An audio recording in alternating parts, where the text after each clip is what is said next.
They want to fudge the numbers. They want to fudge the numbers. What am I talking about? A new census. That's what I'm talking about. Before we get into it, welcome back to the Mr. Global channel. Please like and subscribe. Really appreciate all my new followers. So there's been a lot of talk recently about doing a new census and excluding people who are not citizens. They talk a lot about excluding illegal immigrants. They want to exclude anyone who's not a citizen, not just illegal immigrants. And of course, this is contrary to the language in the 14th Amendment. This would require a new constitutional amendment. And some of you may support the idea that we don't count those people, and some of you may not support that idea. Regardless, that doesn't really matter. What matters is that they want to fudge the numbers. This isn't about excluding people. This is about redoing something so they can fudge the numbers. If you didn't see what Stephen Moore did yesterday in the White House, making up all new employment numbers under the Biden administration, so it wouldn't appear that we created more jobs under Biden than Trump. If that doesn't tell you everything you need to know, I don't know what does. But the thing is, if you redid the census and you excluded everybody, odds are it wouldn't change any seats in Congress. And if it did, you're probably looking at 1 or 2. And we know this because this is something that has been studied and researched for quite some time. This isn't some new thing. Universities and think tanks have been studying what would actually happen in Congress or the White House if we stopped counting people that were not here legally, or if we stopped counting residents. And I've read a couple of these studies. This is the one I'm going with here. They all say the same thing. All the studies say the same thing. Does enumerating undocumented residents in the U.S. Census affect congressional apportionment? Now, one thing is for sure. Doing that would not have once changed who was in the White House. We still would have had all of the same presidents. It wouldn't have changed anything enough to matter. It might have flipped a couple of electors in the Electoral College, but it wouldn't have changed the results of any elections. In addition, when it comes to Congress, it more than likely would have just been a wash. You could find some seats that would have been lost and some seats that would have been gained, less than a handful. But if Democrats lose a seat somewhere, they pick up a seat somewhere else, and it's the same for Republicans. You could make the argument that it would maybe flip 1 or 2 seats from red to blue or vice versa. But to say 20 or 30 seats, which is what we were being told yesterday, Scott Jennings said it would flip 20 seats. Not a chance. Not a chance that flips 20 seats. But why is this such a big deal? Why is this such a big deal now? Well, they know what they are facing in the midterms. That's why this is a big deal. They know how bad it looks. They see the polls. They see the approval numbers.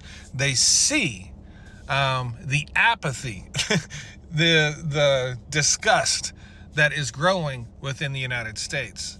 And look, the Democrats don't favor any better than the Republicans. That's not what I'm saying. But when the state of the union is as it is the party in power that suffers. It is the party in power that loses. And the Republicans are in power. So quit worrying about the Democrats' poll numbers. They really don't matter.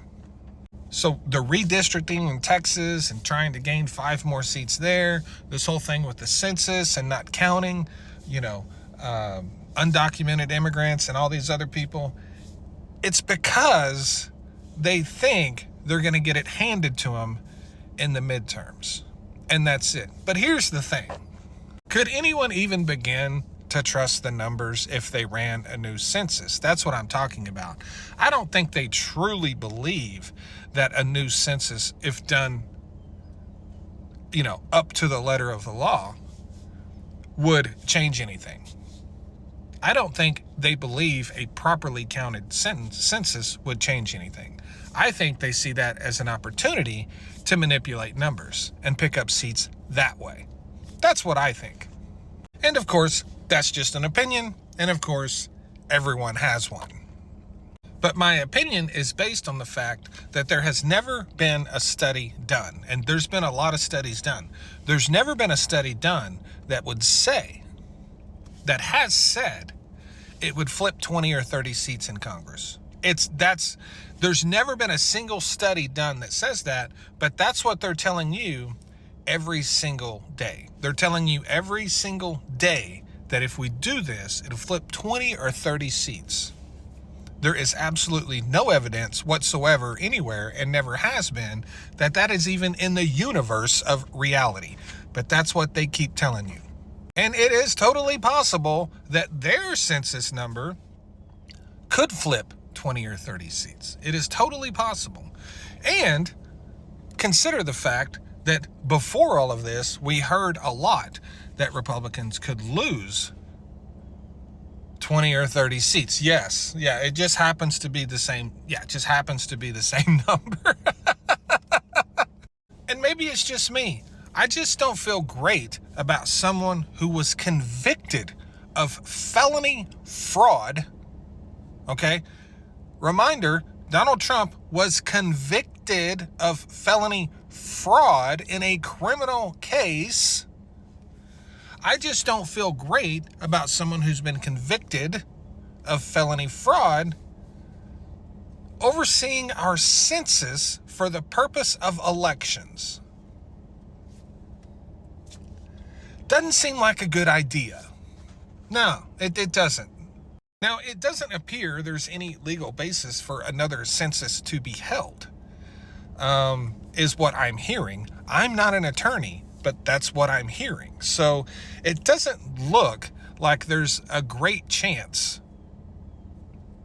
there would be another census held, but this is 2025. Donald Trump is the president. You cannot assume these things won't happen. And you cannot assume that the American people won't let it happen. Even if they largely oppose it, they will likely just bitch about it on the internet. Yes, I recognize the fact that that's what I'm doing right now. And honestly, I'm surprised they haven't just decided to change the census numbers from the last census themselves and say they found new data. I mean, that's really all they have to do.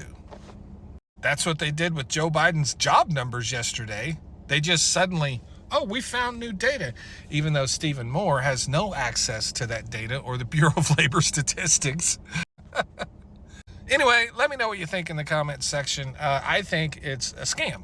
I think it's a total scam, and they want to manipulate data in their favor. Period. That's got to be what it is. Really appreciate all the new followers and subscribers. Thank you guys so much. Hope you have a wonderful weekend.